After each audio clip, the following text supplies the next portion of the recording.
and this is Smash Course US History, and today we're going to be talking about football in antebellum America. Mr. Shi, are we going to talk about FC Barcelona or the FIFA World Cup? No, we from the past. Today we're going to talk about American football, namely the yard-by-yard progress of the women's rights movement in antebellum America.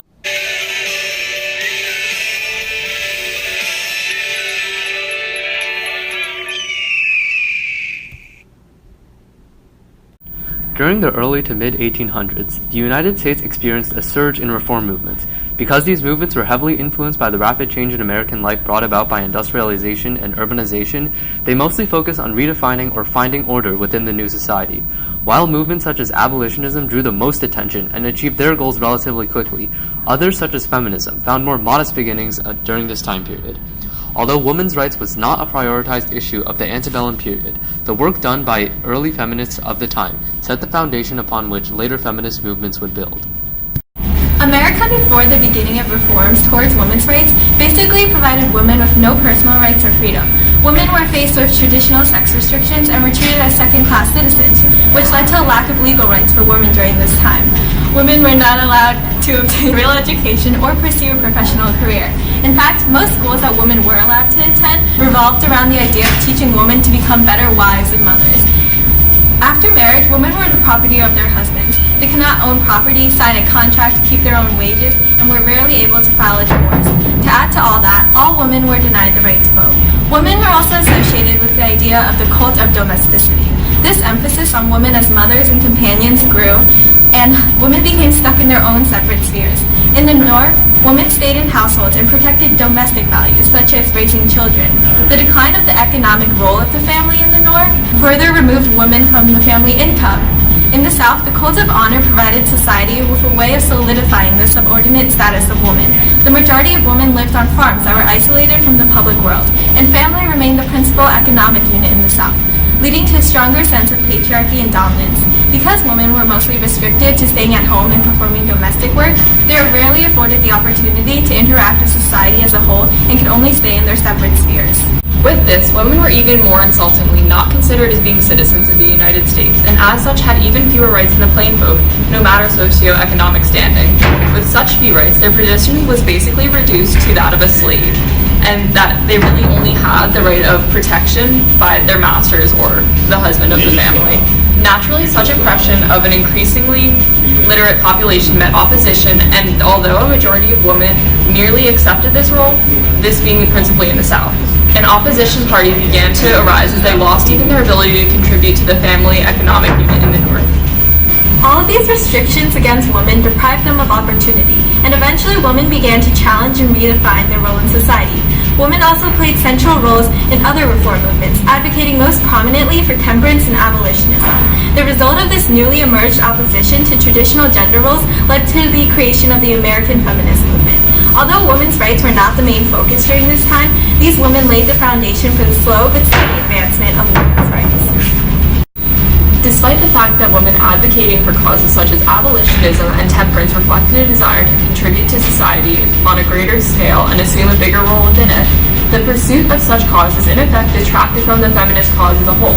The cause to which they contributed most greatly, temperance, reflected a desire for legal protections and other protections in general from abusive or drunken husbands wasting money on alcohol or beating the wives and their children while intoxicated. I guess you could say it's like the original Real Housewives of Atlanta.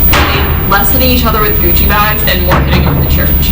In this, they were being self-advocates, but at the same time did not directly establish their cause as being to further position as women, and in this failed to express the true causes. This pulling attention to other topics and detracting from their own efforts.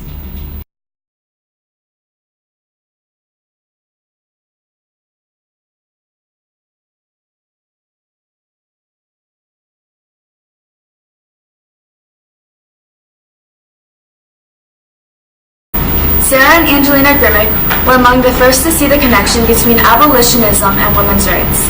Sarah and Angelina spoke before mixed crowds and published some of the most powerful anti-slavery tracts of the antebellum era. What made them especially unique was their first-hand experience with slavery, with its horrors and injustices, as they could testify from personal knowledge, making advocating much more powerful.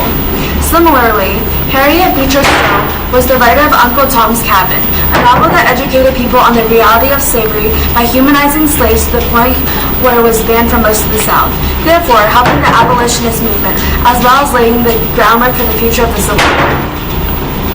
Harriet Beecher Stowe once said, "It's a matter of taking the side of the weak against the strong, something the best people have always done."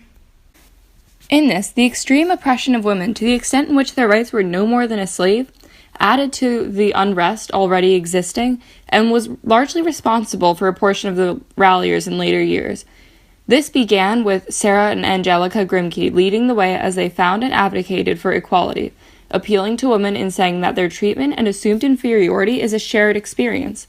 This enabled abolitionists such as Harriet Stowe, whose literature advocated for compassion and equality above all else, shaping the suffragettes and rights activists for generations to come. Overall, this fierce resistance to slavery demonstrated a greater desire for increased freedom regardless of position, as they could relate to the burdens placed upon them in being oppressed by society for assumed, and incorrectly so, inferiority. As Susan B. Anthony once stated, "Men, their rights, and nothing more. Women, their rights, and nothing less." Susan B. Anthony was the president of the National American Women's Suffrage Association. Anthony started up petitions, specifically women to have the right to own property and vote. Anthony worked closely with Elizabeth Cady Stanton to create the newspaper The Revolution in order to advocate for women's rights. Go. Susan B. Anthony, perhaps above all others, has served as the voice of women in both past and contemporary movements. This being because, in being a founder of the National American Women's Suffrage Association, she recruited and molded the next generation of feminists, serving as a role model for her ability to take due action and pushing future activists to turn to the people as well as the law for vindication, as evidenced by her various petitions. Elizabeth Cady Stanton was the writer of the Declaration of Sentiments, a revolutionary call for women's rights across a variety of spectrums. Stanton took the lead, proposing women be granted the right to vote. As said by Elizabeth Cady Stanton in the Declaration of Sentiments, "We hold these truths to be self-evident, that all men and women are created equal." Not being able to vote was a root cause of this social conflict. In the South, aristocratic planters placing tensions between them and the plain folk by granting them suffrage and thus a role in the political process. However, women were not even granted the same privilege, and so it was only natural that conflict would develop in the complete absence of a voice.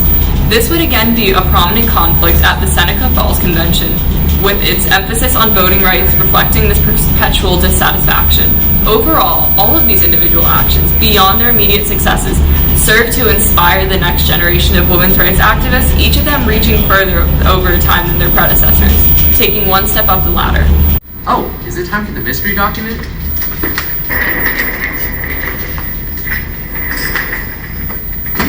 The rules here are simple. I either guess the title of the document right, or I fail APUSH. We hold these truths to be self-evident, that all men and women are created equal, and that they are endowed by their Creator with certain inalienable rights, that among these are life, liberty, and the pursuit of happiness, that to secure these rights governments are instituted, deriving their just powers from the consent of the governed.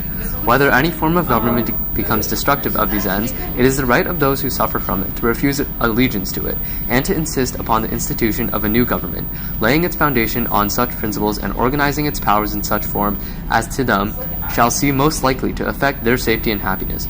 Prudence, indeed, will dictate that governments long established should not be changed for light and transient causes, and accordingly, all experience hath shown that mankind are more disposed to suffer while evils are sufferable, than to right themselves by abolishing the forms to which they are accustomed. But when a long train of abuses and usurpations, pursuing invariably the same object, evinces a design to reduce them under absolute despotism, it is their duty to throw off such government, and to provide new guards for their future security. Such has been the patient sufferance of woman under this government, and such is now the necessity which constrains them to demand the equal station to which they are entitled. By a woman very strong-willed, probably antebellum era due to the nature of the rights being demanded, something as simple as like voting rights or just being equal to men, probably not in a very progressive area. Plus, this sounds like the start of feminism, and around antebellum was when feminism really first got its foot off the ground. It also really sounds like the Declaration of Independence in its wording and its like demand of just, inalienable rights and stuff. So what we have here, strong-willed antebellum feminists, Doesn't want to step down. Let me see. 1 hour later. Oh, it's right on the tip of my tongue. 1 eternity later. I don't. Eliza Candy Sally.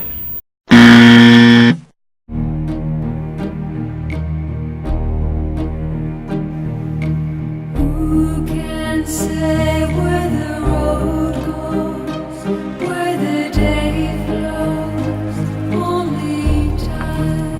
Now for a key player in the women's rights movement. No, Stan, not Michelle Key. Opha Marie Johnson, the first woman to join the Marine Corps in 1918. Female involvement with the Marine Corps was a prodigious step for both the feminist movement and gender equality, since the Marines are such a prestigious group within the armed forces and have a strong presence of brotherhood exemplified through their history, culture, and traditions. However, Opha Marie was not the only inspiring and courageous woman who broke the glass and defied societal norms. Her footsteps were quickly followed by other women who were eager to train and be sent off to combat. This past January, an infantry battalion at Camp Lejeune in North Carolina received 3 historic additions, the first women infantry Marines. The 3 women will serve in the 1st Battalion, 8th Marine Regiment, with specializations as riflemen, machine gun, and mortar jobs previously closed to women and unimaginable in prior days. Women had not been allowed to participate in certain military roles until Defense Secretary Ash Carter announced that starting in January 2016, the military would be required to open all combat positions to both males and females.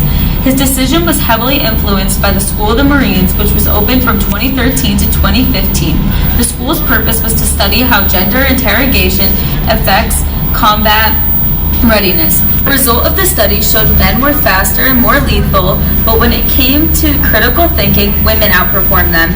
This new discovery opened the minds of many and led to their decision to include women in the infantry and allowed them to defend the country they love. Another huge step for the women's rights movement took place on March 8, 2016 with the Day Without Women campaign. People participated by taking the day off of both paid and unpaid labor, wearing red to show their support, and not shopping unless it was from small businesses owned by women or other people with minorities.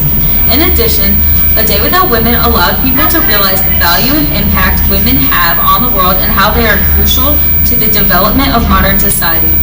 The goal was to highlight the economic power and significance women have in both the U.S. and global economies today, while also directing attention towards the economic injustices women continue to face. Another goal was to defy stereotypes and end discrimination in the workforce against women, allowing them to thrive economically. This includes women with disabilities, different sexual orientations, and minorities as well. More than 30,000 people participated in this campaign and didn't show up to work. This represents a huge shift in the economic role of women from the 1800s. A day without women in the antebellum era might have just ended up with your house a little more dirty than it was normally. For representing the efforts for female empowerment, Roe v. Wade was a strong case in the 20th century. Roe, a pregnant single woman, brought a class action which challenged the constitutionality of Texas criminal abortion laws, which forbid women from obtaining abortions in order to save a mother's life. It questioned the Constitution and asked the important question, do women have the constitutional right to obtain an abortion and nullify the Texas prohibition?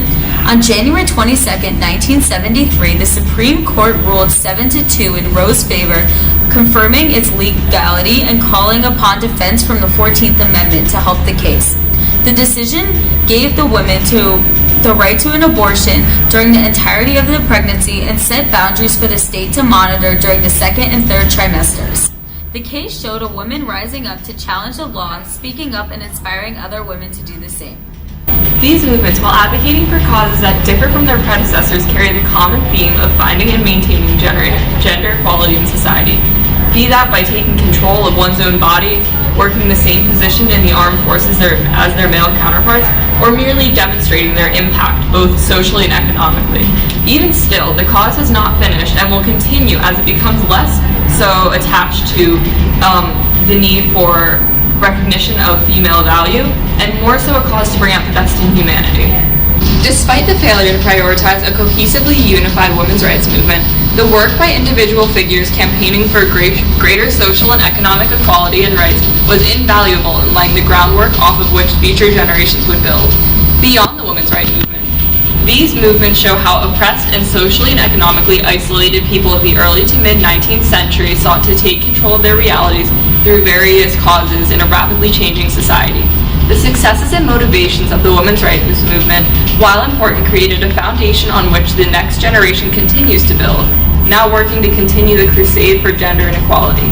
Its longevity is largely a result from the fact that, at its core, it was, and continues to be, a movement about humanity, morality, and acceptance, and in this will exist in perpetuity no matter the ultimate cause.